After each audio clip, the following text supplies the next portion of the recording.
చూడండి మీరు కొరింథీ మొదటి పత్రిక 8:6. ఆకాశమందైనను భూమి మీదనైనను దేవతలు అనబడినవి ఉన్నను మనకు అక్కడే దేవుడు అన్నాడు. ఆయన తండ్రి. దేవుడు ఎవరంట? తండ్రి. తర్వాత ఆయన నుండి సమస్తములు కలిగెను.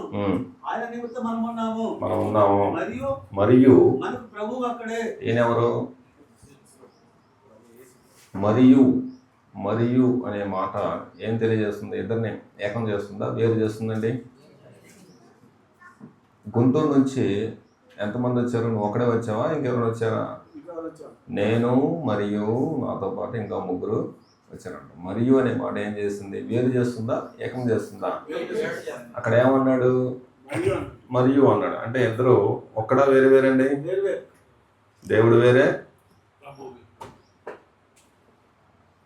చెప్పు. డౌట్ ఏందా?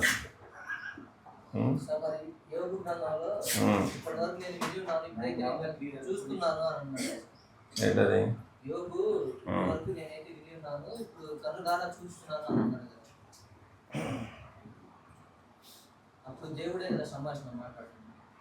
దేవుడు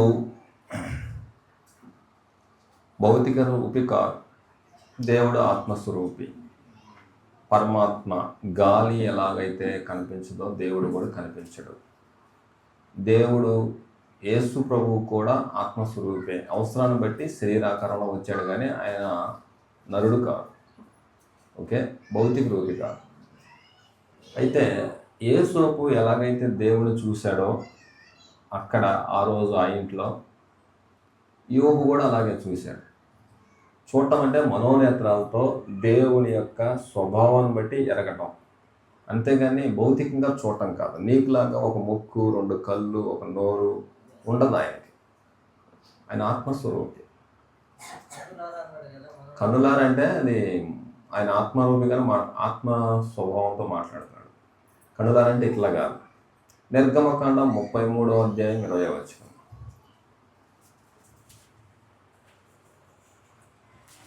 నిర్గమకాండము 33:20. మరియు ఆయన నీవు నా ముఖాన్ని చూడజాలవు. నన్ను చూసి బ్రతకడనేను. అదిగో, దేవుడు చూస్తే ఏమైపోతారంట? సునీలు చచ్చిపోతారు. జోసఫ్ గారు నాకేదో చూడు మర్యాదగా. దేవుని చూస్తే ఏమైపోతారంటండి? చచ్చిపోతారు. యేసు ప్రభుని చూసిన పౌలకి ఏం పోయినాయి? యేసు ప్రభుని చూస్తేనేమో కళ్ళు పోతాయి, దేవుని చూస్తేనేమో ప్రాణం పోయిద్ది. వీళ్ళు ఇద్దరిలో ఎవరు చూసినట్టు?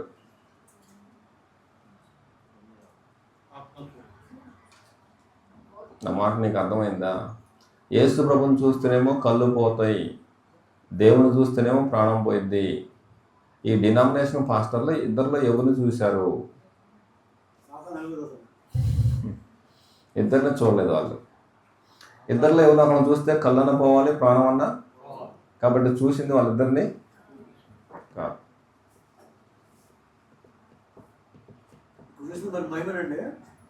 ఏంటది? మోషే గారా? అపోస్తుల కార్యం 8:30.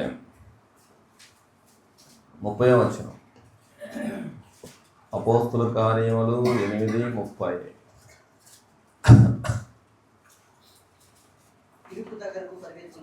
అపోస్తుల కార్యములు 7:30 చూడండి. 7:30. 40 సంవత్సరాలైన తర్వాత పొదలో ఎవరు కనిపించింది?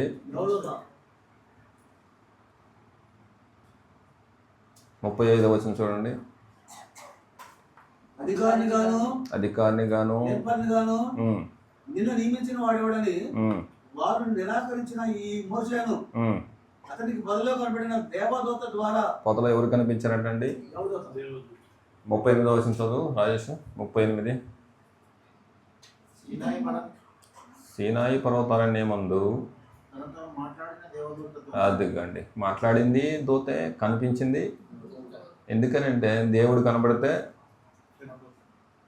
ఏం పేరు, అమ్మాయి పేరు క్లియర్ అవుతుందా? కరుణ. నువ్వు కరుణ చూపాలి అప్పుడప్పుడు. సార్ మరి ఆత్మశుద్ధి గల వారు ధన్యులు, వారు దేవుని చూచేదారు. మనోనేత్రాలతో చూస్తారు అంతే, యేసోబు చూసినట్టుగా చూస్తారు అంతే.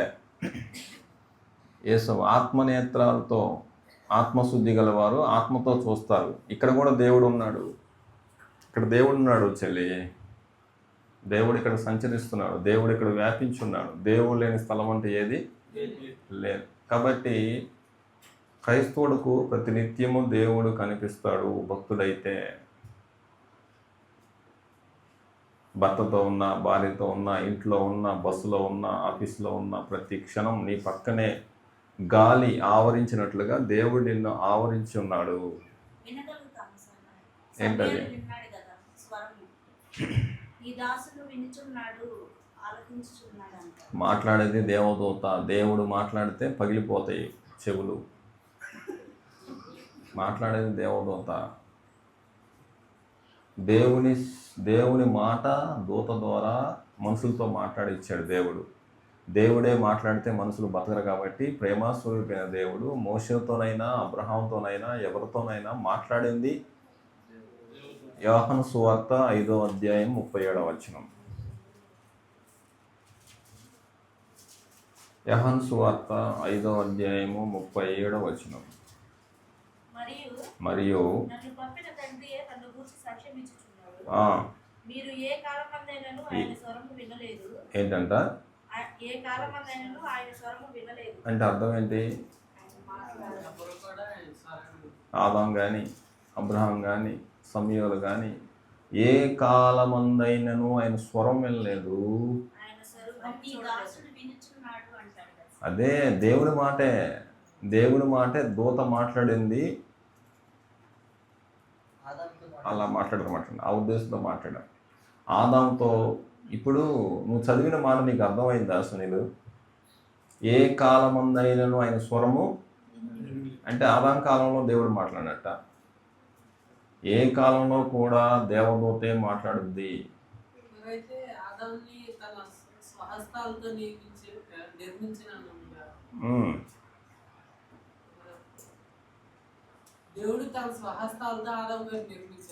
దేవుడు భౌతిక రూపి కాదు, నిర్మించింది దేవుడే. స్వహస్తాలతో కాదు. దేవుడు అవసరాన్ని బట్టి నరుడుగా ప్రత్యక్షమయ్యాడు యేసు ప్రభువారు.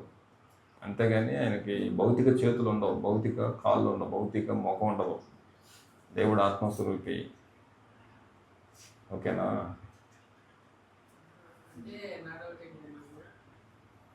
సృష్టి మొత్తాన్ని కూడా నోటి మాట ద్వారా సృష్టించాడు. అవును. మనిషిని మాత్రం తన స్వహస్తాలతో నిర్మించి తన జీవాత్మను. అవును కదా. మరి అలాంటప్పుడు ఆదాంనే కదా అప్పుడు నిర్మించింది. మరి ఆదాంతో డైరెక్ట్ గా కాంటాక్ట్ ఉన్నట్టే కదా, చూసినట్టే కదా. ఆదాం నరుడా కదా? ఆదాం నరుడే. సరే చదువు, ఆ మాట మళ్ళీ చదువు నువ్వే. 5:37 చదువు. యోహాను సువార్త.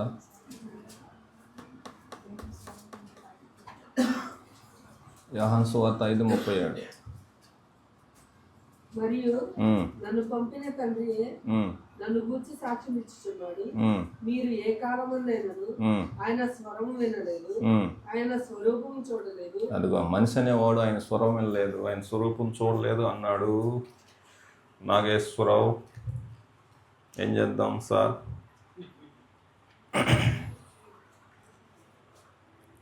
ఓకే, కరుణమ్మ ఏం లేదా?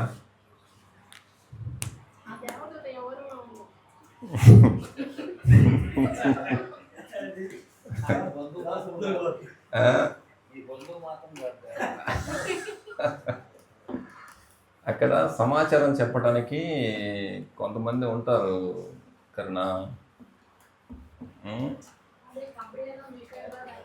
అక్కడ రాయలేనప్పుడు మనం మాట్లాడకూడదు, రాసిందే మాట్లాడాలి. మిఖాయేలు అయితే రాస్తాడు, అక్కడ ఏమంటాడు? మిఖాయేలు అంటాడు. ఎక్కడ? యూదా పత్రికలో. లూకాసు వార్తలో ఏమంటాడు? గబ్రియేల్ అంటాడు. ఇక్కడ రాయలేదు. రాయినప్పుడు నాకెందుకు? ఓ మాట్లాడుతున్నాడు కదా ఓ మరి దోష కలుతాడు యెహోవా మాట్లాడుతున్నాడు ఎక్కడ సార్? సమయాలు సమూయేలు గ్రంథంలోనా? రెడీ బయట తెలుసుకోవాలి మనం. రేజ్ చేయమంటావా? నీకు సపోర్ట్ రావట్లేదు ఆయన. కాదు సార్, ఇప్పుడు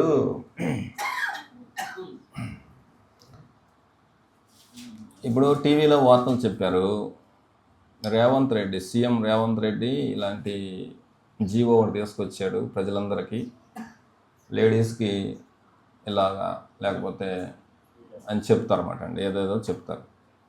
ఇప్పుడు కరుణ వచ్చేసి ఏం చెప్పిందంటే, లేడీస్ కంట సీఎం గారు 18,000 ఇస్తున్నాడంట, లేకపోతే 25,000 ఇస్తున్నాడంట అని చెప్పారు. చెప్పింది ఎవరు? రేవంత్ రెడ్డి ఆర్డర్ అది. కానీ చెప్పింది ఎవరంటే కలెక్టర్ గారు లేకపోతే ఎవరో చెప్పేస్తాడు, న్యూస్ లీడర్స్ చెప్తారు కదండి, డైరెక్ట్గా చెప్పాడా? అలాగే పరలోకపు సందేశాన్ని దేవుడు తన దూతల ద్వారా ప్రజలకు అందిస్తుంటాడు. ప్రకటన గ్రంథం 1వ అధ్యాయము 1వ వచనం. జోసప్ప గారు, ప్రకటన గ్రంథము 1వ అధ్యాయము 1వ వచనం. క్రీస్తు తన దాసులకు కనుపరుచుటకు చదివేటప్పుడు కొంచెం జాగ్రత్తగా చదవకండి, గుర్తుంచుకొని చదవండి. యేసుక్రీస్తు తన దాసులకు కనపరచుటకు దేవుడు ఆయనకు అనుగ్రహించిన ప్రత్యక్షత ఈ సంగతులు త్వరలో సంభవింపనున్నవి. ఆయన తన దూత ద్వారా వర్తమానం పంపి తన దాసుడైన యోహానుకు వాటిని సూచించెను. అదిగో ఇప్పుడు చెప్పు, సమాచారం ఎలా వచ్చింది? అక్కడ లేదు, అది ఎందుకంటే మీరు ఏమన్నా క్లాసు వద్దప్పుడు అసలుగా అయిపోతే మాట్లాడమంటాం, లెసన్ చెప్పండి సార్, టైం వేసేది కదా. ఇది అమూల్యమైన సమయం సార్, మీకు గోధుమలు రాదు. దాన్ని వాయి చేస్తున్నాం సార్, పోస్ట్పోన్ చేస్తున్నాం. పోస్ట్పోన్ చేస్తున్నావా? లంచ్ బ్రేక్ లో ఒక డౌట్ అప్పుడు తర్వాత తెలుసుకోవచ్చు. ఒక డౌట్ అప్పుడు రేపే మరి అందరికీ తెలుసుకోవాలని వదిలిపెట్టలా తర్వాత నీ వరకే తెలిసింది మాకు. యేసు ప్రభువారు అడగొచ్చు సార్, తప్పులేదు. కానీ గ్రంథం మేరకే మనము అర్థం చేసుకోవాలంతే. గ్రంథం దాటి ఎవరు ముందుకు వెళ్ళకూడదు, ఓకేనా? కాబట్టి గ్రంథం ఏం చెబుతుందంటే, ఏ మానవుడు ఎప్పుడునూ ఆయన స్వరం వినలేదు, ఆయన స్వరూపము. కాబట్టి మనిషి అనేవాడు వినలేదు, చూడలేదు అంటుందంటే మీరు అర్థం చేసుకోవాలి. మళ్ళీ ఎందుకు అడుగుతున్నారో నాకు అర్థం కావట్లేదు, ఓకేనా? సరే సార్. మూడో మాత్రం మీకు మళ్ళీ సార్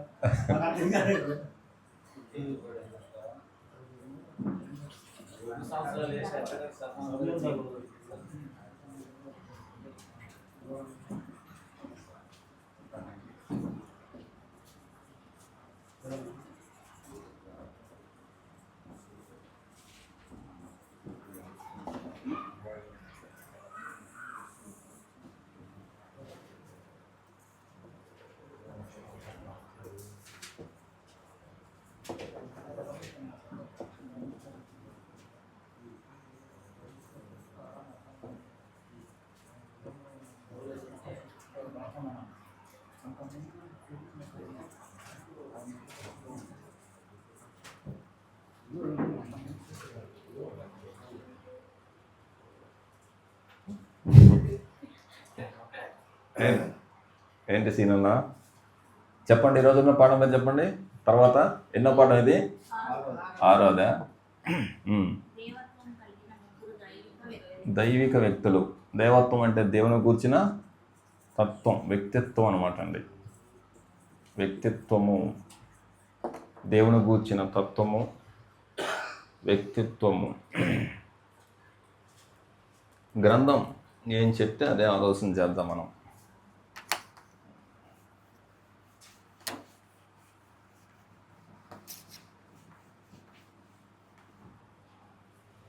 దేవుని గూర్చిన తత్వం. పరలోకంలో ముగ్గురు వ్యక్తులు ఉన్నారు.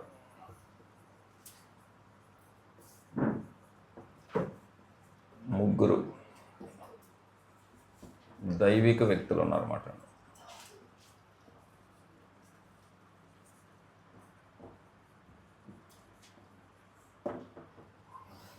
ఒక ఆయన తండ్రి, ఒక ఆయన యేసు ప్రభు, ఇంకో ఆయన పరిశుద్ధాత్మ. ముగ్గురు ఒక్కడ వేరు వేరండి, వేరు వేరు వేరు వేరు. యోహాను సువార్త 14:16. యోహాను సువార్త 14:16. లోపలికి రమ్మనండి వాళ్ళని కూడా, ఇక్కడ ఖాళీలు ఉన్నాయిగా. నేను తండ్రిని వేడుకొందును, నేను తండ్రిని వేడుకొందును, మీ యొద్ద ఎల్లప్పుడూ నుండుటకై, మీ యొద్ద ఎల్లప్పుడూ ఉండుటకై ఆయన వేరొక ఆదరణకర్తను అనగా సత్య స్వరూపియగు ఆత్మను మీకు అనుగ్రహించును. అదిగండి, వేరొక అన్నాడండి. ఇప్పుడు నేను అని ఒక వ్యక్తి మాట్లాడుతున్నాడు. నేను ఎవరిని వేడుకుంటాడు అంటుండే, ఈయన తండ్రిని. ఈయన ఏం చేస్తానంటే వాళ్ళ దగ్గరికి వేరొక ఆదరణకర్త అన్నాడండి. వేరొక ఆదరణకర్త.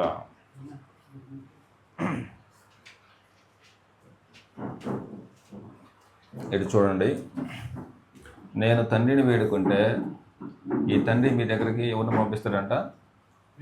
వేరొక ఆదరణకర్తను అన్నాడండి.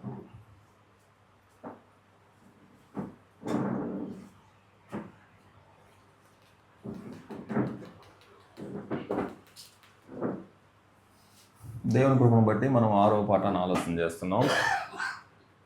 దేవత్వం కలిగిన ముగ్గురు దైవిక వ్యక్తుల్లో పరలోకంలో ముగ్గురు వ్యక్తులు ఉన్నారన్నమాట అండి. ఒక ఆయన తండ్రి, 2 ఆయన యేసు ప్రభువారు, 3 ఆయన పరిశుద్ధాత్మ.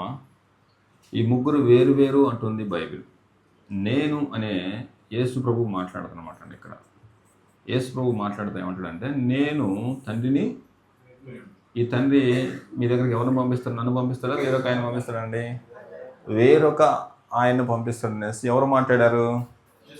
యేసు ప్రభు అబద్ధం ఆడుతున్నాడా? ఒరిజినల్గా మాట్లాడుతున్నాడమ్మా? నిజమే మాట్లాడుతున్నాడు. కాబట్టి పరిశుద్ధాత్మ అంటే నువ్వా అని అడిగామనుకోండి, ఏమంటాడు యేసు ప్రభు వారు? పరిశుద్ధాత్మ అంటే నేను, ఆయన వేరే, నేను. మరి తండ్రి అంటే నువ్వా అంటే తండ్రి కూడా నేను కాదు. తండ్రి వేరే, నేను కూడా వేరే. వస్తా, అక్కడికే వచ్చుద్ది. జోసఫ్ గారి కంటే నువ్వు స్పీడ్గా ఉన్నావే. జోసఫే ఓకేనా? కాబట్టి ముగ్గురు వేరు వేరా ఒకటన్నమాట? ముగ్గురు వేరు వేరు.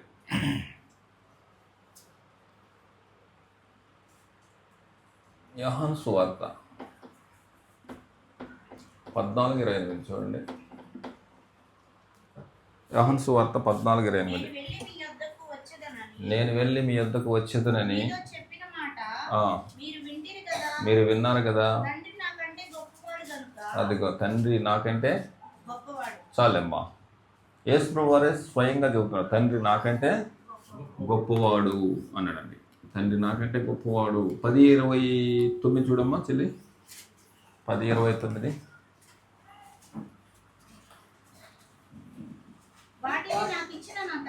వాటిని నాకు ఇచ్చిన నా తండ్రి అదిగో అందరికంటే గొప్పవాడు, నాకంటే కూడా గొప్పవాడు అన్నాడు. అబద్ధం అంటున్నాడా? నిజం చెబుతున్నాడమ్మా? నిజమే చెబుతున్నాడు. కాబట్టి తండ్రి నేను ఇద్దరు ఒకటి కాదు, వేరు వేరు. పరిశుద్ధాత్మ నేను ఒకటి కాదు, వేరు వేరు. ముగ్గురు వేరు వేరు. తండ్రి వేరే, కుమారుడు, పరిశుద్ధాత్మ వేరే. అందుకే దేవత్వం కలిగిన ముగ్గురు దైవిక వ్యక్తులు అన్నమాట. ముగ్గురు అన్ని కాలాల్లో ఉన్నారు. ముగ్గురు అన్ని కాలాల్లో ఉన్నారండి.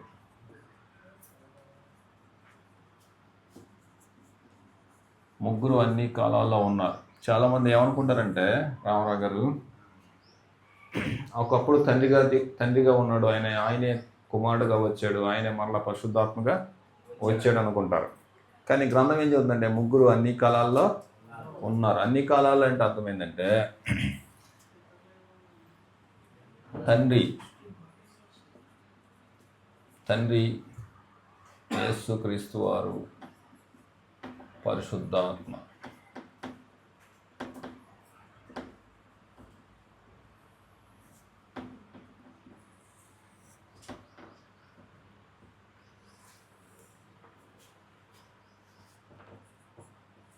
సృష్టికి ముందు అంటే అనాదిలో ముగ్గురు ఉన్నారు.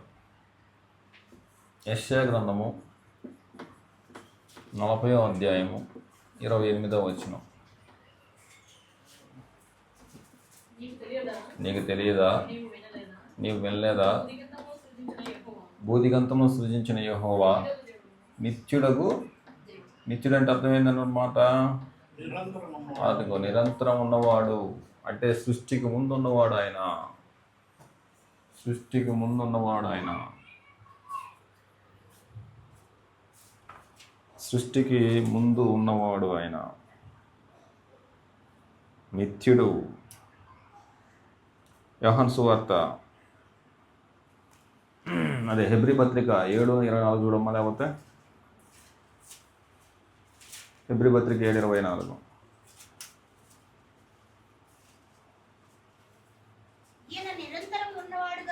యేసుక్రీస్తు నిరంతరం ఉన్నవాడు గనుక అంటాడు. చాలమ్మా. నిరంతరం ఉన్నవాడు యేసుక్రీస్తు. హెబ్రీ పత్రిక 9:14. హెబ్రీ పత్రిక 9:14. ఆత్మ, పరిశుద్ధాత్మ ఎలాంటి వాడు అంటమ్మా? నిత్యుడు. ఇటు చూడండి, యెహోవా దేవుడి గురించి ఏమన్నాడు? నిత్యుడకు తండ్రి అన్నాడు. ఈయన గురించి కూడా ఏమన్నాడు? నిత్యుడు. కాబట్టి ఈయన నిరంతరం ఉండేవాడు. ముగ్గురు సృష్టికి ముందు ఉన్నారా రాజేష్ గారు? ఉన్నారు. రెండోదిగా సృష్టి తయారీలో ముగ్గురు. సృష్టి తయారీలో ముగ్గురు ఉన్నారా?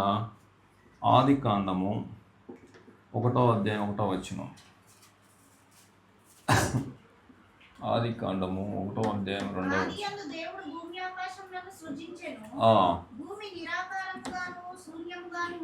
ఉండెను. ఆది యందు దేవుడు భూమి ఆకాశమును. ఇదిగో దేవుడు ఉన్నాడు. తర్వాత 2వ వచనం చదవమ్మా. దేవుడు వెలుగు కమ్మని పలుకగా దేవుని ఆత్మ జలములపైన అల్లాడుచుండెను. దేవుని ఆత్మ అంటే ఇక్కడ పరిశుద్ధాత్మ. దేవుని ఆత్మ అంటే ఓకేనా? దేవుని ఆత్మ అంటే పరిశుద్ధాత్మ. యోహాను అదే మత్తయి సువార్త 3:16. మత్తయి సువార్త 3:16.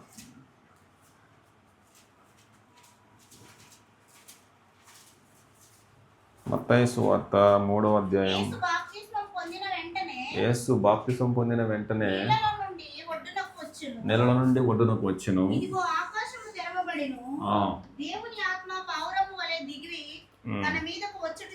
అదిగో దేవుని ఆత్మ అంటే కాబట్టి అక్కడ దేవుని ఆత్మ అన్నాడు. ఎక్కడ? ఆదికాండం 1:2. కాబట్టి పరిశుద్ధాత్మకు ఇంకొక పేరు ఏం పేరు అంటే దేవుని ఆత్మ. ఓకేనా? మార్కు సువార్త 1:9 చూడండి, లేకపోతే మార్కు సువార్త 1:9. ఆ దినములలో వచ్చి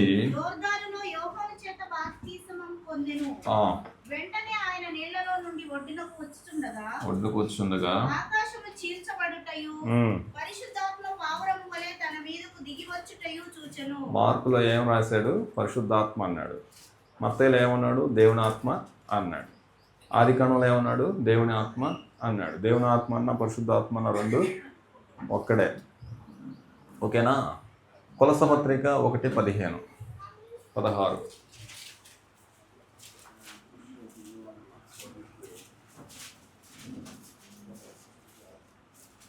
అదృష్ట దేవుని స్వరూపి అయి సర్వ సృష్టికి ఆది సంభూతుడై ఉన్నాడు. ఏలయనగా ఆకాశం అందున్నవి, భూమి అందున్నవి, దృశ్యమైనవి గాని అదృశ్యమైనవి గాని, అవి సింహాసనములైనను, ప్రభుత్వములైనను, ప్రధానులైనను, అధికారములైనను, సర్వమును ఆయన యందు సృజింపబడెను. సర్వము ఆయన యందు సృజించబడెను. సర్వమును ఆయన ద్వారాను ఆయనను బట్టి సృజింపబడెను. అదిగోండి యోహాను సువార్త 1వ అధ్యాయము రెండవ వచనం. యోహాను సువార్త 1:2.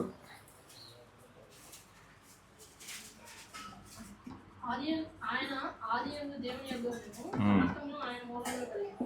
కలిగి ఉన్నదేదియు ఆయన లేకుండా కలుగలేదు. కలిగి ఉన్నది ఏది ఆయన లేకుండా, ఎవరు లేకుండా? యేసు ప్రభు లేకుండా. కాబట్టి సృష్టి తయారీలో ముగ్గురు ఉన్నారండి. తెలుసు సార్, ముగ్గురు ఉన్నారు. జోసఫ్ గారు మర్చిపోయారని చెప్ప మాకు మళ్ళీ. ముగ్గురు ఉన్నారండి, ముగ్గురు ఉన్నారు. నాకు వెళ్ళి చూడండి. సృష్టికి ప్లాన్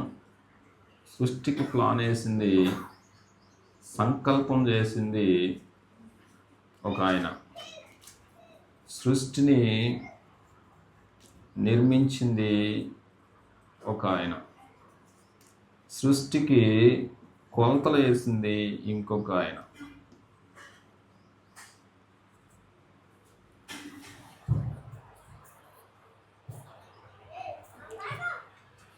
సృష్టికి సంకల్పం చేసింది తండ్రి. సృష్టిని నిర్మించింది ఎవరు అనమాట అండి? యేసుక్రీస్తు. సృష్టికి కొలతలు వేసింది యెషయా గ్రంథము 40వ అధ్యాయము 12వ వచనం.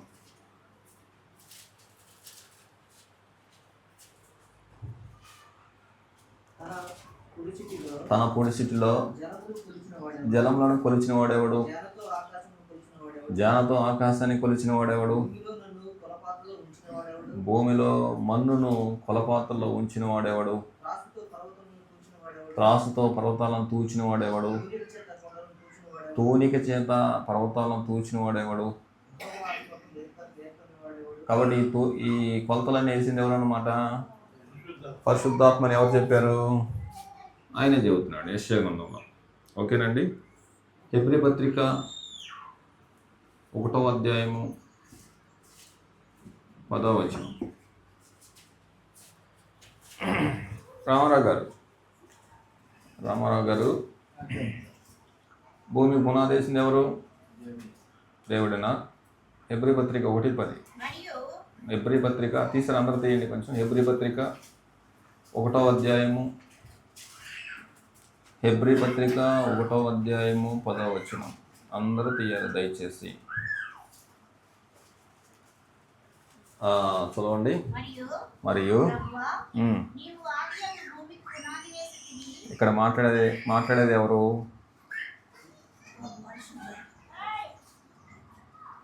ఇక్కడ?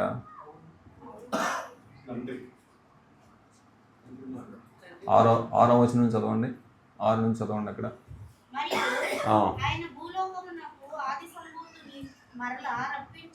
ఇక్కడ ఆయన అంటే యెహోవా తండ్రి.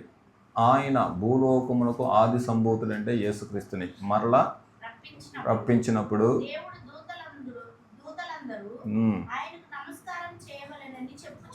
యేసుక్రీస్తుకు నమస్కారం చేయవాలని చెప్పుచున్నాడు. చెప్పేది ఎవరు? యెహోవా దేవుడు. ఓకే. తర్వాత దేవుడు తన దూతలను వాయువులుగాను చేసుకునేవాడు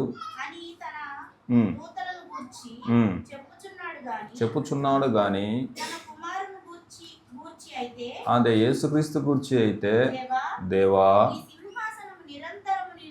ఇక్కడ మాట్లాడేది ఎవరు? క్లియర్గా ఉందా? మాట్లాడేది తండ్రి అయిన దేవుడు. తర్వాత నీ సింహాసనం నిరంతరం నిలిచినది, నీ రాజదండము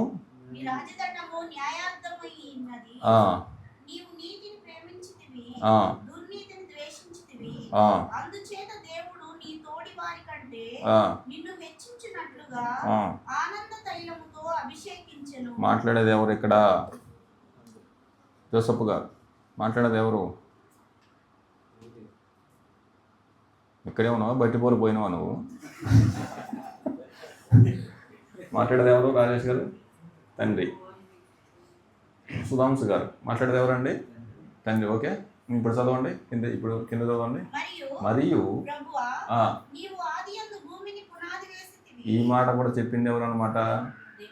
తండ్రి. ఎవరి గురించి చెప్తున్నాడు? యేసుక్రీస్తు గురించి. ఓకేనా? తెలుస్తున్న గారు కన్ఫ్యూజ్ అయ్యారా? ఓకేనా? రాజేష్ గారు ఓకేనా? ఏనా? ఇక్కడ ఈ మాట మాట్లాడింది ఎవరు? దేవుడు. తండ్రి అయిన దేవుడు ఎవరి గురించి మాట్లాడుతున్నాడు? యేసుక్రీస్తు గురించి మాట్లాడితే ఏమంటాడు? ప్రభువా, ఆదియందు భూమికి పునాదులు వేసింది యేసుక్రీస్తు, తండ్రి కాదు. తండ్రి సంకల్పం చేశాడు, యేసుక్రీస్తు పునాదులు వేశాడు అని ఎవరు చెప్పారు? నువ్వే చెప్పావని మాకు నన్ను. నేనెవరు చెప్పడానికి? తండ్రి చెప్పాడు. ఓకే అమ్మా మేడం గారు, అర్థమవుతుందా? అది పరిస్థితి. క్లియర్గా ఉందా? కన్ఫ్యూజ్గా ఉందండి? రైట్. అదనమాట అండి. అందుకే నిన్న మనం ఒక పాఠం చూసాం. తీసుకున్నవాడు ఆయన నాకంటే గొప్పవాడు అని చెప్తున్నారు. మరి గొప్పవాడు ఆయన కంటే తీసుకున్నవాడిని గొప్పవాడు ఎందుకంటే నీకేంటి అభ్యంతరం? కాదు సార్, ఆయన స్థాయి వేరు కదా, దేవుడి స్థాయి వేరు. కరెక్టే సార్. ఇప్పుడు నీకు అభ్యంతరం ఏంటంటున్నా ఆయన స్థాయి? ఇప్పుడు కలెక్టర్ల మీటింగ్ జరుగుతుంది. ఇక్కడ ఒక 50 మంది కలెక్టర్లు వచ్చారు, సీఎం గారు వచ్చారు, బ్రేక్ ఇచ్చారు. బ్రేక్ ఇచ్చినప్పుడు ఈ కలెక్టర్ ఆ కలెక్టర్తో ఏమని మాట్లాడతారు? సార్ కలెక్టర్ గారు బాగున్నారండి, ఎలా ఉంది సార్ మీ జిల్లా అని అడుగుతాడు. అడగడా? ఏమన్నాడు ఈయన? ఈయనెవరు? ఆయన ఎవరు? ఈయన కలెక్టర్ అయింది, ఆయన కలెక్టర్ అంటాడు. ఆయన స్థాయి అది, ఈయన స్థాయి ఇదే సార్.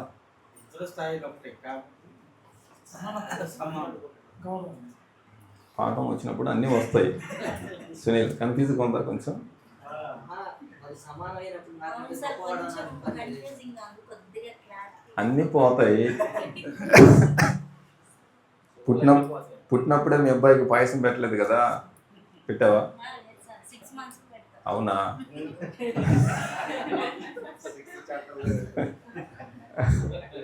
ఇప్పుడు క్లియర్ అవుతుంది కదా? ఏం కరణమ్మా? రైట్. ఏం సార్ రామారావు గారు అడ్డం తిరుగుతావు మధ్యలో? చెప్పు.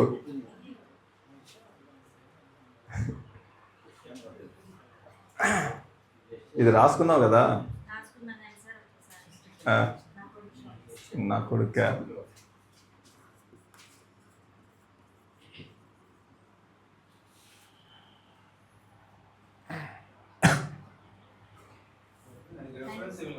దేనికి? తండ్రికి సంకల్పం చేసిందా? రెఫరెన్స్ ఇవ్వలేదా? హెబ్రీ పత్రిక 4వ అధ్యాయము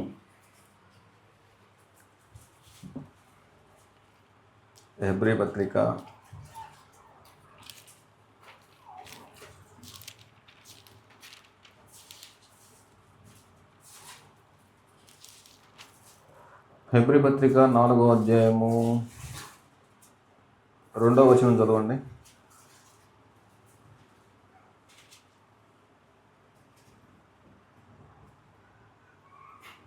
వారికి ప్రకటించినట్లు మనకును సువార్త కానీ వారు వినిన వారితో విశ్వాసం గలవారై కలిసి ఉండలేదు గనుక నిష్ప్రయోజనమైనదాయను. తర్వాత కాగా జగదోత్పత్తి వేయబడినప్పుడే అదండి ఆయన కార్యములన్నీ సంపూర్తి అయ్యను అంటాడండి. కాబట్టి లోకం పుట్టక మునిపే దేవుడు సంకల్పంలో కార్యాలన్నీ సంపూర్తి చేస్తున్నాడు సార్. రాజేష్ గారు కార్యాలన్నీ సంపూర్తి చేశాడు. 10వ అధ్యాయం 4వ వచనం చూడండి.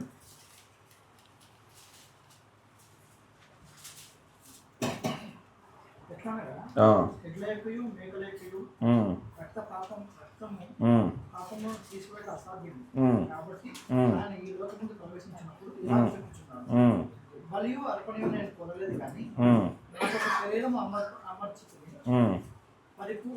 పూర్ణ హోమములను పాప పరిహారార్థ బలులను నీకు ఇష్టమైనవి కావు. అప్పుడు నేను గ్రంథపు చుట్టలో నన్ను గూర్చి వ్రాయబడిన ప్రకారం దేవా నీ చిత్తము నెరవేర్చుటకు ఇదిగో నేను వచ్చి ఉన్నానంటే బలులు అర్పణలు చాలండి. కాబట్టి ఆయన సంకల్పము జగత్ పునాది వేయబడకమునిపై నిర్ణయించబడింది అనమాట అండి.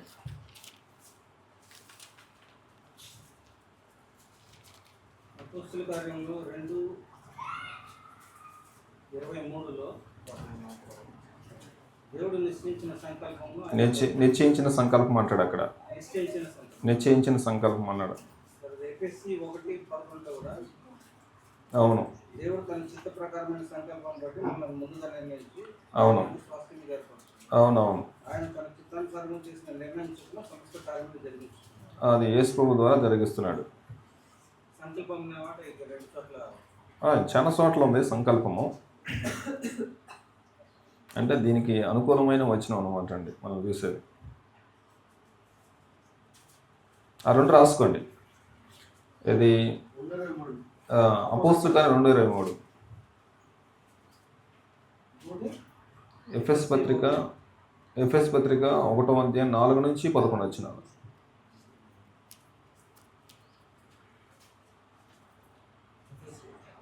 ఒకటో అధ్యాయం 4 నుంచి 11 వచనాలు.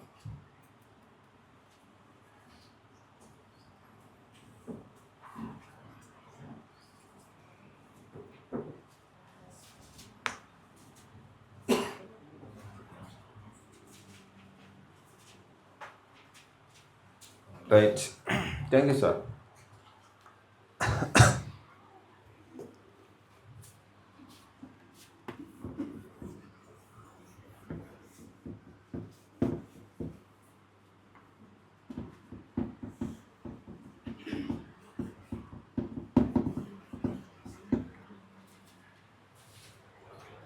సృష్టి తయారీలో 3 ఉన్నారు.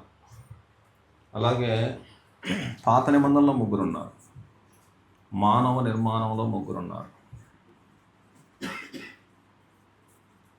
ఆదికాండము 1వ అధ్యాయం 26వ వచనం.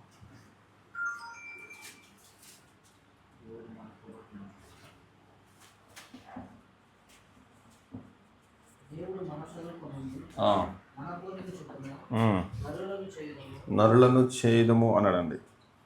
ఇక్కడ మాట్లాడింది ఎవరంటే దేవుడు మాట్లాడుతున్నాడు. ఎవరితో మాట్లాడుతున్నాడు? మన పోలిక చొప్పున మన స్వరూపమందు అన్నాడు అన్నమాట అండి. యోబు గ్రంథము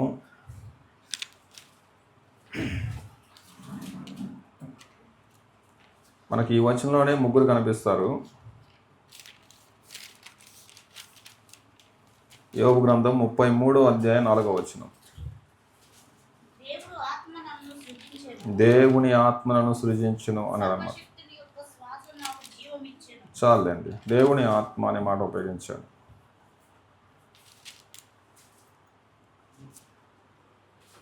దేవుని ఆత్మ 33:4.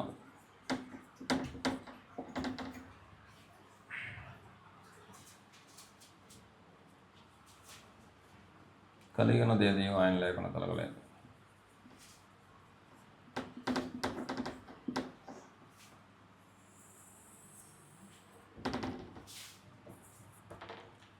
పాత నిబంధనలో దేవుడు ఉన్నాడు.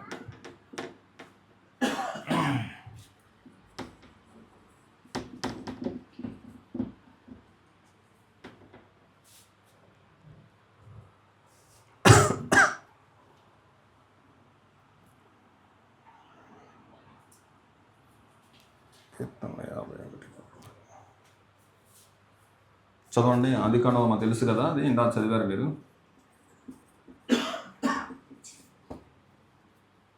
కొరింథీ మొదటి పత్రిక 10:4 చూడండి. కొరింథీ మొదటి పత్రిక 10:4.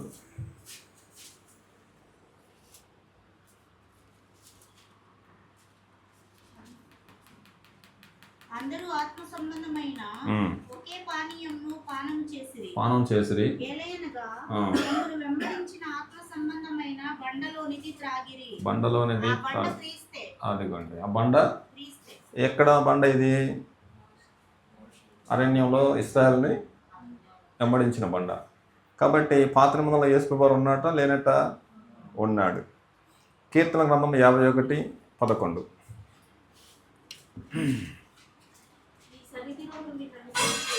నీ సన్నిధి నుండి నన్ను త్రోసివేయకుము, నీ పరిశుద్ధాత్మను నా యొద్ద నుండి నీ పరిశుద్ధాత్మను ఆయన నుండి తీసివేయకు. తీసివేయకుము అన్నాడండి.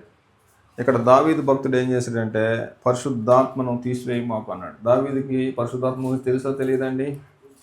తెలుసు. యెషయా గ్రంథం 63వ అధ్యాయం 10వ వచనం. అయినను వారు తిరుగుబాటు చేసి ఆయన పరిశుద్ధాత్మను దుఃఖింపచేయగా ఆయన వారికి విరోధి అయ్యను. తానే వారితో యుద్ధం చేసెను. పరిశుద్ధాత్మను దుఃఖింపచేయగా అన్నాడు. 12వ వచనం కూడా చూడమ్మా అక్కడ. 12వ వచనం. తనలో తన పరిశుద్ధాత్మను ఉంచిన వాడేడి. అదిగోండి, తనలో పరిశుద్ధాత్మ ఉంచిన వాడు ఏడి అన్నాడు. కాబట్టి యెషయా పాత నిబంధనలో పరిశుద్ధాత్మ యొక్క కార్యక్రమాలు ఉన్నాయా లేవండి రాజేష్ గారు? ఉన్నాయన్నమాట అండి. కాబట్టి డినామినేషన్లు మాట్లాడినట్టుగా పాత నిబంధనలో పరిశుద్ధాత్మ లేడు అంటాం అనేది వాళ్ళ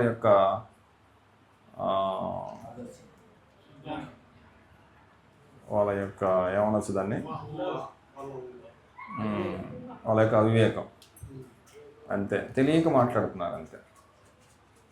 బైబిల్ క్లియర్గా ఉందా పరిశుద్ధాత్మ గురించి? ఇప్పుడు దావీదు మీదకి వచ్చిన ఆత్మ ఎవరు అనమాట? సంసోన్ మీదకి వచ్చిన ఆత్మ ఎవరు అనమాట అండి? గిద్యోని మీదకి వచ్చిన ఆత్మ ఎవరు అనమాట అండి? సౌలు మీదకి వచ్చిన ఆత్మ ఎవరు అనమాట అండి? పరిశుద్ధాత్మ. దావీదు చేత మోషే చేత రాయించిన ఆత్మ ఎవరు అనమాట అండి? పరిశుద్ధాత్మ. అపోస్తుల కార్యం 28వ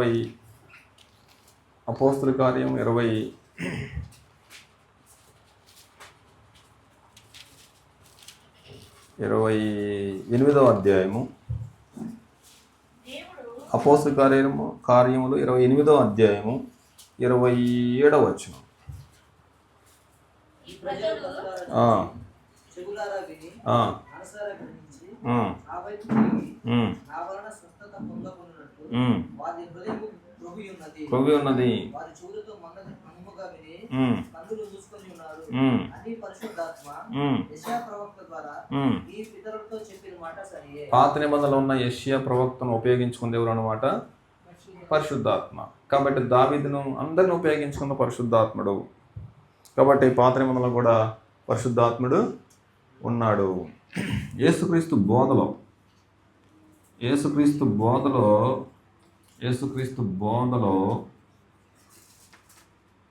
లేకపోతే బాప్తిస్వంలో చూద్దామండి.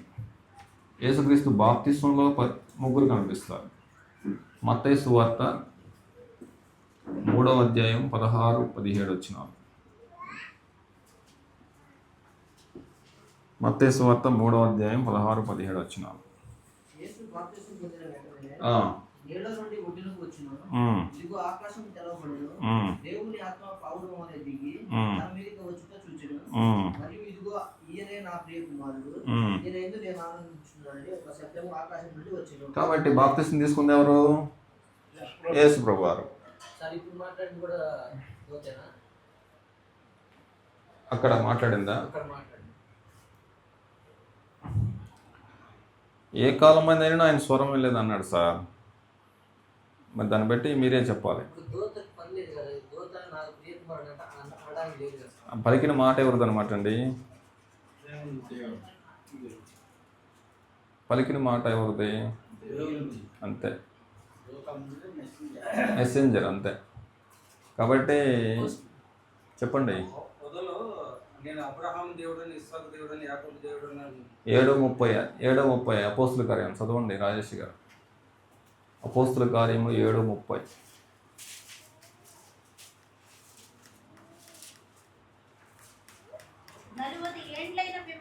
ఆయనే చదువుతున్నాడు. ఆగమ్మ, ఆయన చదువుతున్నాడు. రాజేష్ గారు చదువుతున్నారు. ఎస్ అవునవును. ఓకే మీరు థ్యాంక్ యూ సార్, క్లారిటీ. మీరు క్వశ్చన్ వేస్తున్నారేమో అనుకుంటున్నాను. లేదా? రైట్. అది బ్రదరు, అక్కడ రూపాంతరం కొండ మీద కూడా మాట్లాడతారు. ఈ నా ప్రియ కుమారుడు అంటున్నమాట. ఓకే, డైలాగ్ అయింది, మాట్లాడింది వేరే వాళ్ళు అనమాట.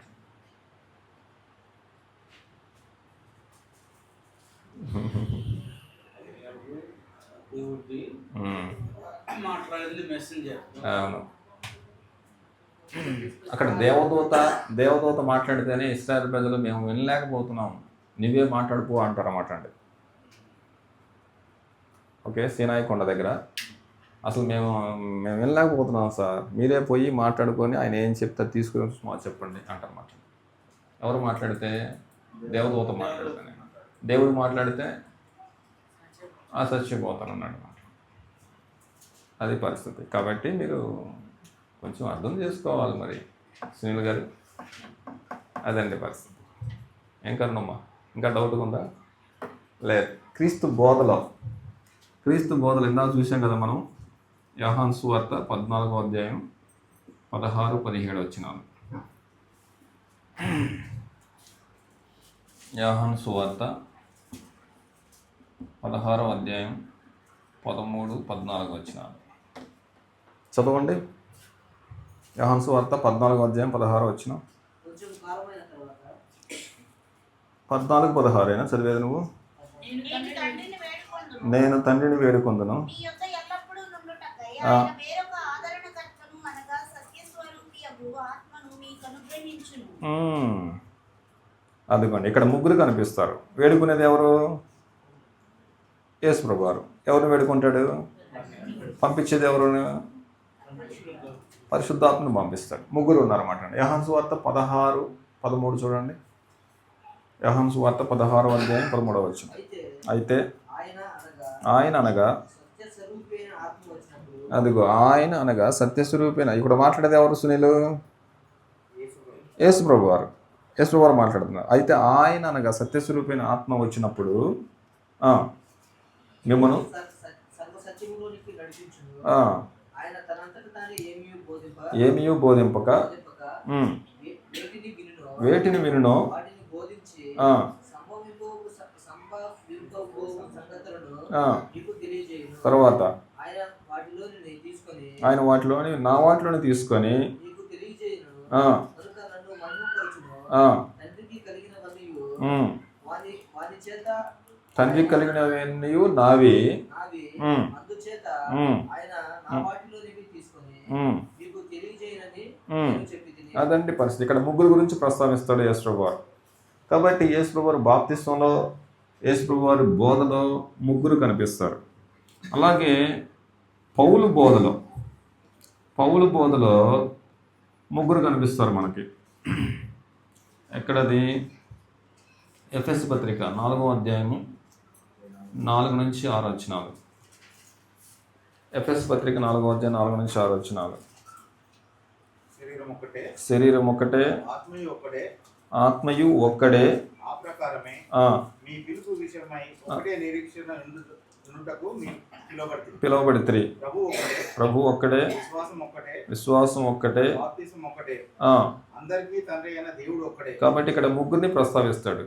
పరిశుద్ధాత్ముడు ఒక్కడే, ప్రభు ఒక్కడే, తండ్రి అయిన దేవుడు ఒక్కడే అని ముగ్గురిని ప్రస్తావిస్తాడు. కొరింథీ మొదటి పత్రిక 12వ అధ్యాయం 4-6 వచనాలు చూడండి. కొరింథీ మొదటి పత్రిక 12వ అధ్యాయము 4-6 వచనాలు. కృపావరాలు నానా విధాలుగా ఉన్నాయి, ఆత్మ ఒక్కడే. మరియు పరిచర్యలు నానా విధములుగా ఉన్నవి గాని ప్రభు ఒక్కడే. నానా విధములైన కార్యములు కలవు గాని అందరిలోనూ అన్నిటిని జరిగించు దేవుడు ఒక్కడే అన్నాడు. అందరి ప్రయోజనం కొరకు ప్రతి వానికి ఆత్మ ప్రత్యక్షత అనుగ్రహింపబడుచున్నది. చాలమ్మా, ఇక్కడ చూడండి ముగ్గురు గురించి ప్రస్తావిస్తాడు పౌలు గారు. ఎఫెసు పత్రికలోను అలాగే కొరింథీ పత్రికలో కూడా ముగ్గురు గురించి ప్రస్తావిస్తాడు. తర్వాత 2వ కొరింథీ పత్రిక 13వ అధ్యాయం 14వ వచనం. కొరింథీ 2వ పత్రిక 13-14.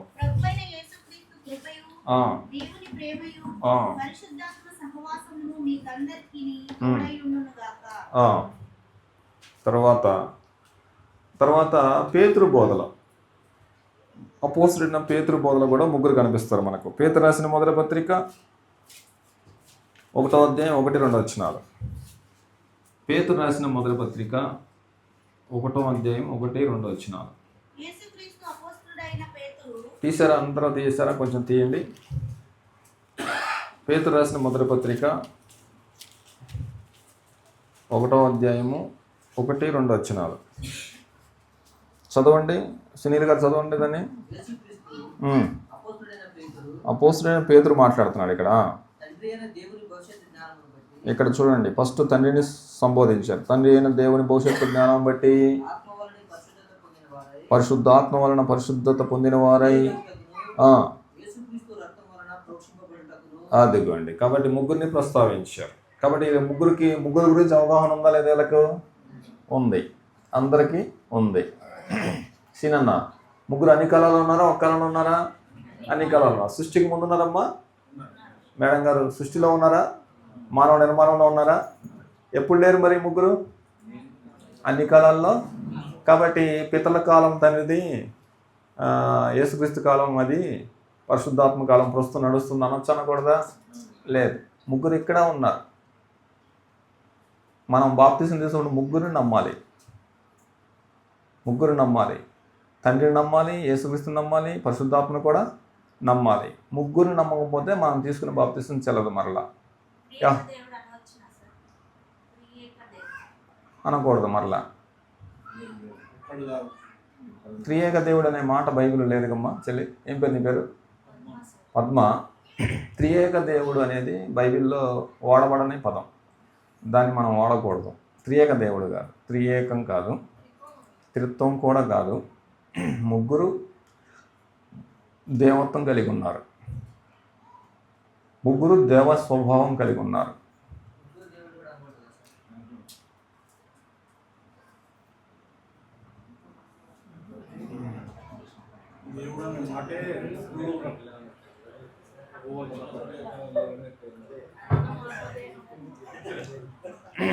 యోహాను సువార్త 1వ అధ్యాయం 1వ వచనం.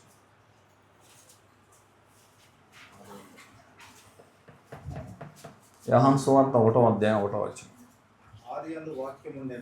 ఆది యందు వాక్యం ఉండెను, వాక్యము దేవుని యొద్ద ఉండెను. వాక్యం ఎవరి దగ్గర ఉందంటండి? దేవుడు యొద్ద ఉండెను. వాక్యము దేవుడై ఉండెను. చాలు. నాకెళ్ళి చూస్తారా కొంచెం? వాక్యం ఎవరంటండి? వాక్యం అంటే యేసుక్రీస్తు. ఓకే, వాక్యం అంటే యేసుక్రీస్తు. ఇక్కడ వాక్యం బదులు యేసు ప్రభు అని పెట్టి మీరు చదవండి. వాక్యం బదులు. ఓకే, చదవండి. ఆది యందు యేసు ప్రభు ఉండెను. ఆది యందు యేసు ప్రభు ఉండెను. యేసు ప్రభు దేవుని యొద్ద ఉండెను. యేసు ప్రభు ఎవరి దగ్గర ఉన్నారంటండి? యేసు ప్రభు దేవుడై ఉండెను. కాబట్టి దేవుడైన యేసుక్రీస్తు ఎవరి దగ్గర ఉన్నాడంటండి? దేవుని యొద్ద ఉన్నాడు. ఈయన దేవుడు, ఈయన దేవుడు. ఎవరు చెప్పారు దేవుడు అని? ఈయన్ని తండ్రి చెప్పాడు. అందుకే అందాక ఏమన్నాడు ఎబ్రీ పత్రికలో? దేవా నీ సింహాసనం నిరంతరము. గుర్తుందా వచనం? నువ్వేం చదివింది పద్మ? దేవా నీ సింహాసనం నిరంతరము, ప్రభువా ఆది యందు నువ్వు భూమికి పునాది. అందుకే ఆ మాట అన్నాడు.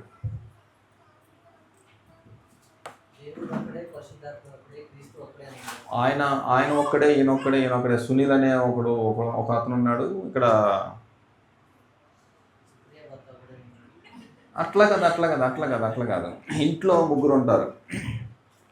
ఇంట్లో సునీల్ అనే ఉన్నాడు, సుప్రియ ఉంది, అలాగే ఇంకొకరు ఉన్నారు అనేసి మాట్లాడుతున్నాను. అంతేగాని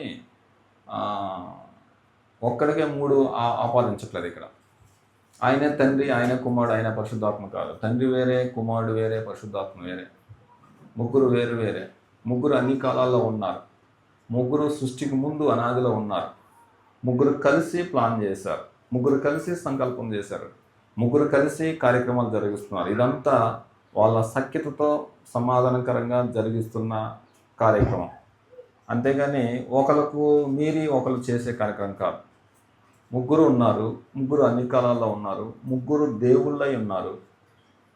ఒక పాఠం వచ్చింది, ముగ్గురు క్రైస్తవులకు దేవుళ్ళ అనే పాఠం ఒకటి ఉంది. ఆ పాఠం వచ్చినప్పుడు మీకు ఈ సంగతి క్లియర్ అయింది. ముగ్గురు క్రైస్తవులకు దేవుళ్ళ, ముగ్గురిని ఆరాధించాలా, ఒక్కరిని ఆరాధించాలా, ఎవరిని ఆరాధించాలి అనే పాఠం వస్తుంది నెక్స్ట్ మంత్. అప్పుడు దాకా కొంచెం ఆగుతానంటే ఆగండి. ఆగుతారా? సరే మరి ఆగువా?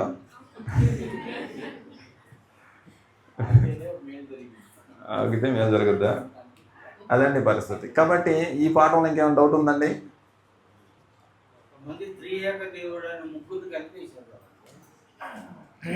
ముగ్గురిని వాళ్ళు కలిపారు, బైబిల్ కలపలేదుగా. ముగ్గురు వాళ్ళు కలిపారు సార్, బైబిల్ కలపలా. బైబిల్ చెప్పింది రైటు, వాళ్ళు చెప్పింది కాదుగా. కలపడానికి వాళ్ళు ఎవరు అసలు అయినా? యేసుప్రభు వారు ఏమన్నాడు? నా తండ్రి నాకంటే గొప్పవాడు అన్నాడు. మరి నువ్వు కలుపుతానంటే ఎట్ట కుదురుద్ది? ఆయన ఈయన ఈయన ఆయన అంటే కుదరదు అన్నమాట. ఆయన వేరే, ఈయన వేరే. ఏం రాజేష్ డౌట్ ఉందా నీకు? దేవుడు ఒకడే, పరిశుద్ధాత్ముడు ఒకడే అన్నారు. అందుకే లక్షణాల్లో ఒకరు కానీ లక్షణాల్లో ఒకరు అన్నారు. ఎస్ లక్షణాల్లో ఒకరు, లక్షణాల్లో ఒకరు, ఏ పని చేసినా లక్షణాల్లో ఒకరు ఉన్నారు. స్వభావంలో ఒకరు, అంతే. స్వభావంలో ఒకరు, కార్యనిర్వహణలో ఒకరు అనమాట అండి. కార్యనిర్వహణలో కలిసి చేస్తారు, అందులో ఏకత్వం. ఇప్పుడు నేను నా భార్య ఒకటే అని అనుకోండి విల్సన్ గారు. ఇప్పుడు ఏమన్నామంటే ఊరికనే ఏమంటారంటే, సిస్టర్ గారు ఏమన్నారంటే, వచ్చే వారంలో మేము అందరికీ టీ స్నాక్స్ ఇస్తాం అని చెప్పేసి అనుకుందాం. వచ్చే స్టూడెంట్స్ అందరికీ టీ స్నాక్స్ ఇస్తామనేసి ఆవిడ ప్రేరణ కలిగి మాట్లాడింది. ఏమండి విల్సన్ గారు ఏంటి అట్లా మాట్లాడుతుందంటే, నేను మా ఆవిడ ఒకటేనండి అన్నాడు. ఒకటే అంటే అర్థం ఏందనమాట అండి? ఆవిడ చెప్పింది నేను చెప్తాను, నేను చెప్పింది ఆవిడ చెప్పాను, ఇది మేము అనుకునే అలాగనమాట అండి. అప్పుడు అక్కడ అననీయ అబద్ధం ఆడాడు, సఫీరా కూడా ఎందుకు మీరు ఏకీభవించారు అంటాడు అక్కడ పేతురు గారు. అబద్ధం ఆటంలో ఏకీభవించారు. భార్య భర్తలు ఇద్దరు ఏకం అంటే అర్థమైందనమాట అండి. పెళ్లి చేసుకునే వెంటనే ఆ అమ్మాయి ఇద్దరు గాజు బొమ్మలు తయారైపోతారా? కాదు, భర్తే భార్య. కానీ ఆలోచనలో ఏకంగా తీసుకోవాలి, నిర్ణయాలు ఏకంగా తీసుకోవాలి. ఇద్దరు కలిసి ఒక బాటలో ఒక ఆలోచన చొప్పున, ఒక నిర్ణయం చొప్పున కొనసాగాలి. ఒకరు తెలియకుండా ఒకరు ఏం చేయడానికి వీళ్ళే. తండ్రి తెలియకుండా కుమారుడు చేయడు, కుమారుడికి చెప్పకుండా తండ్రి ఏమి. అందులో ఏకం, నిర్ణయాల్లో ఏకం, ఆలోచనలో ఏకం, సంకల్పంలో ఏకం. అది పరిస్థితి. సునీల్ అన్న చెప్పండి అన్న, తర్వాత మాట్లాడతారా? తర్వాత చూసుకుందాం అంటావా? నాకు భయం వేస్తుందే. రైట్ ఏమ్మా, ఏమైనా డౌట్ ఉందా మీకు?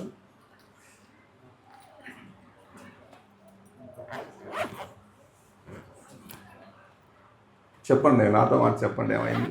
నేను ఏమనుకోను కదా. అంటే ముగ్గురు అన్ని కాలాల్లో, అంటే ఆది నుండే ఉన్నారు, అనాది నుండే ఉన్నారు. ఇప్పుడు మన కోసం యేసుక్రీస్తుని మరియు గర్భంలో ఆయన పంపించి మళ్ళీ తిరిగి ఆయన చనిపోయి 3 రోజులు లేసి మళ్ళీ తండ్రిని చేరుకున్నారు. ఉన్నవాడినే పంపించారు, లేకపోతే ఎట్లా పంపిస్తాడు?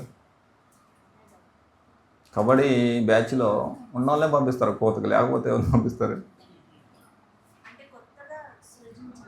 సృజించబడినవాడు కాదు యేసుక్రీస్తు, ఉన్నవాడు. యేసు ప్రభువు ఉన్నవాడు, సృజించబడినవాడు కాదు, ఉన్నవాడు. ఇందాక ఏమన్నాడు? ఆది యందు వాక్యం ఉండెను, వాక్యము దేవుని యొద్ద ఉండెను, వాక్యము దేవుడై. యేసుక్రీస్తు సంపూర్ణమైన దేవుడు. సంపూర్ణమైన దేవుడైన యేసుక్రీస్తు సృష్టించబడిన వాడైతే దేవుడు కాదు.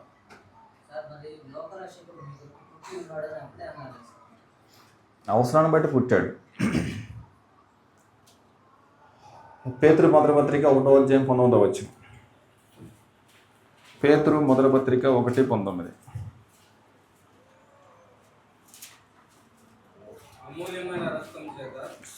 అమూల్యమైన రక్తం చేత క్రీస్తు రక్తం చేత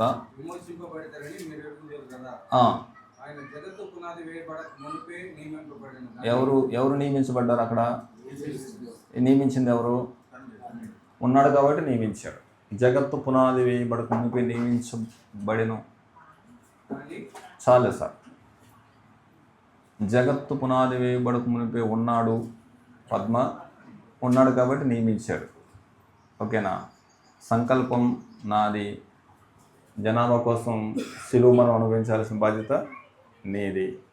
వీళ్ళు ముగ్గురు సంకల్పంలో ప్లాన్ చేసుకున్నప్పుడు యేసు ప్రభువారే స్వయంగా ఇష్టపడ్డాడు కాబట్టి దేవుడు నిర్ణయించాడు. ఈ ముగ్గురు కలిసి మాట్లాడుకుంటారు. అప్పుడప్పుడు పరలోకంలో మీటింగ్ జరుగుతూ ఉంటుంది. ముగ్గురు కలిసి నిర్ణయాలు తీసుకుంటారు. నిర్ణయాలు తీసుకునే టైంలో అనాది సంకల్పం ప్రకారంగా ఒకవేళ మనం భూలోకాన్ని సృష్టిస్తే, భూలోకంలో నరులను సృష్టిస్తే, నరులు ఒకవేళ పాపం చేస్తే, పాప విమోచన ఎలా ఆలోచన వచ్చినప్పుడు రక్తం చిందింపకుండా పాపక్షమాపణ జరగదు. కాబట్టి స్వయంగా యేసుక్రీస్తు వారే నరుల రక్షణార్థమై నేనే రక్తం కారుస్తాను భూలోకానికి వెళ్ళి అనేసి ఆయన అన్నాడు. కాబట్టి ఈయన నిర్ణయించాడు. ఇది జగత్పునాది వేయబడుతుంటే ముగ్గురు యొక్క అనుమతి చొప్పున జరిగిన సంఘటన. యోహాను సువార్త 10వ అధ్యాయము 17వ వచనం. యోహాను సువార్త 10వ అధ్యాయం 17వ వచనం. నేను దానిని మరలా తీసుకున్నట్లు అదిగోండి, నా అంతటి నేనే పెట్టుచున్నాను. ఇష్టపూర్వకంగా వచ్చాడు. ఓకేనా? హెబ్రీ పత్రిక 10వ అధ్యాయము 5వ వచనం. హెబ్రీ పత్రిక 10వ అధ్యాయము 5వ వచనం.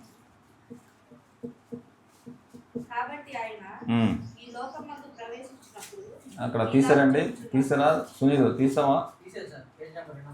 అవునా?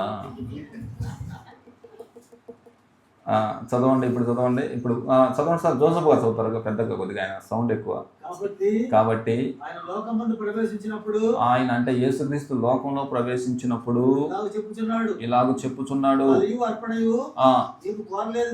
తండ్రి బలియు అర్పణ నీవు కోరలేదు గాని నాకు ఆత్మస్వరూపైన నాకు ఒక శరీరం అమర్చితివి. పూర్ణ హోమములను నీకు ఇష్టమైనవి కావు. అప్పుడు నేను నీ గ్రంథపు చుట్టలో నన్ను గురించి రాసుకున్న ప్రకారం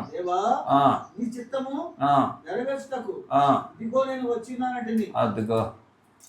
అంటే పరలోకంలో అనాది సంకల్పంలో పరలోకంలో దేవుడు యేసుక్రీస్తు అనుమతి చొప్పున గ్రంథంలో యేసుక్రీస్తు బలి త్యాగం గురించి రాసేసుకున్నాడు. రాయబడిన ప్రకారం, రాయబడిన సంగతి ఏమో తెలుసా తెలీదా? తెలుసు. అంటే అక్కడ ఉన్నాడు కాబట్టి తెలుసు. ఎక్కడున్నాడు? అది పరిస్థితి. నీవు నీ గ్రంథం చుట్టూ రాయబడిన ప్రకారము ఇదిగో నేను పోగుచున్నాను అనే మాట ఉపయోగించాడు. కాబట్టి యేసు ప్రభువు బలి ఆయన తెలియకుండా చేసింది కాదు. యెహోవా దేవుడు ఒక్కడే స్వయంగా తీసుకున్న నిర్ణయం కాదు. బలవంతంగా యేసుక్రీస్తుని భూలోకానికి నెట్టిన వ్యవహారం కాదు. ఇష్టపూర్వకంగా వచ్చిన వ్యవహారం. ఇష్టపూర్వకంగా వాళ్ళు ముగ్గురు కలిసి, తండ్రి, యేసు ప్రభు, పరిశుద్ధాత్మ ముగ్గురు కలిసి సంకల్పం చేసే టైంలో ప్రపంచ మానవాళి రక్షణార్థమై రక్తం చిందించడానికి యేసు ప్రభు స్వయంగా ఇష్టపడ్డాడు. కాబట్టి గ్రంథంలో రాసుకున్న ప్రకారంగానే భూలోకానికి వచ్చిన తర్వాత ఏమంటాడంటే, తండ్రి నీ గ్రంథపు చుట్టలో నన్ను గురించి రాయబడిన ప్రకారం ఇదిగో నేను పోవచ్చున్నాను అన్నాడు. కల్వరి సిలువ కంటే ముందు రోజు ఏమంటాడంటే, తండ్రి నీ చిత్తమైతే ఈ గిన్నె నా ఎదురు నుంచి తొలగించు అన్నప్పుడు తండ్రి తొలగించలేదా? తొలగించలేదు. తర్వాత ఏమంటాడు యేసువారు, అయినను నా ఇష్ట ప్రకారం కాదు నీ ఇష్ట ప్రకారమే కానిమ్మ అంటాడు. కాబట్టి అక్కడ ఒప్పుకున్నాడు, ఇక్కడికి వచ్చేసేమో ఈ మాట అంటాడు. కారణం ఏంటి? అక్కడ ఒప్పుకున్నాడా? ఏం బుర్రలో వచ్చింది?